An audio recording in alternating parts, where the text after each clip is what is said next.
Welcome to Olympian Water Testing, giving you the best in water analysis. So what are some of the health effects of excess copper? We're going to take a look at the NIH, National Library of Medicine, and find this out. Because even though we don't think of copper as much as a toxic material, and even some form of it can be helpful, elevated levels can be an issue. So what are some of the issues that the NIH found? They can have issues on the gastrointestinal system, the GI system. They can also have issues with organs such as the liver in subjects following high doses of chronic exposure, and sensitive populations are considered. Also, toxicity data from animal studies are presented, and the use of animal models for studying this mechanism underlying the toxicity of copper in humans is discussed. So to take a look at this, we're going to break this down at an easier level. To start with, human cases of acute copper toxosis are presented in this section, and they have it from different regulatory agencies and the World Health Organization. So, most human data on high-dose acute poisoning are based on cases of issues with the ingestion of copper, compounds, or accidental consumption. Maybe it's in the foods or beverages. In such cases, it is hard to determine the quantity of copper consumed, whether it was in solid form, aqueous, suspensions, or if it was even in solution. But what are some of the effects?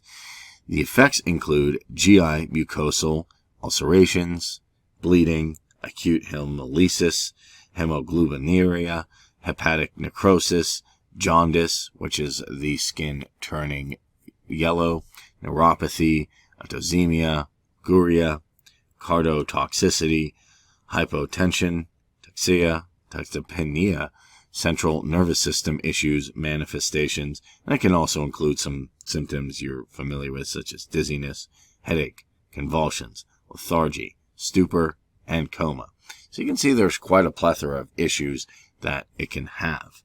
Now, the systematic sequelae of acute ingestion of copper salts is highly variable, and the oral intake of ionic copper usually induces immediate emesis, which reduces the quantity of residual copper available for absorption from the GI tract. The oral intake of copper that is bound to particles in the water or proteins or lipids and other constituents of food is less likely to cause emesis, since the bond forms of copper show reduced bioavailability compared to the ionic copper. And the principal targets for acute copper toxosis are GI, hepatic, renal, hematological, cardiovascular, and CNS.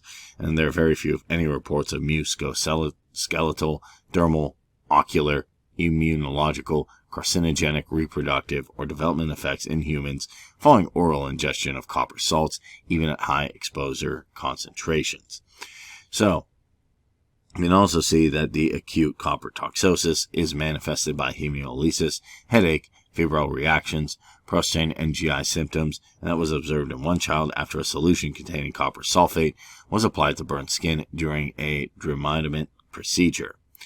So as we can see, there's a lot of information here, and we can also see the CDC reported multiple outbreaks of copper poisoning from ingestion of contaminated beverages. In most cases, copper concentrations associated with illness was in the excess of 30 milligrams a liter, and a major incident occurred in 1993 to 1994 where 43 individuals became ill from a single point in the Source Hotel.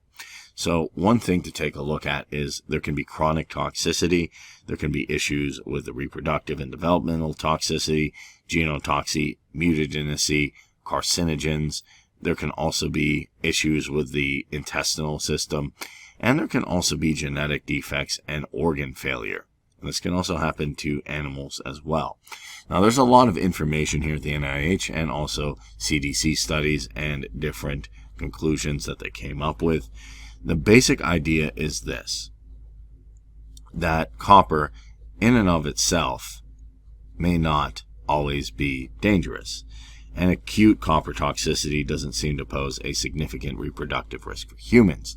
In experimental animals, high concentrations of dietary copper do not pose a reproductive risk unless the food intake is reduced, but higher concentrations of copper given by injection can be teratogenic, but significance of that finding is unclear. And also, we can see that there's been some studies in animals, and they have different results.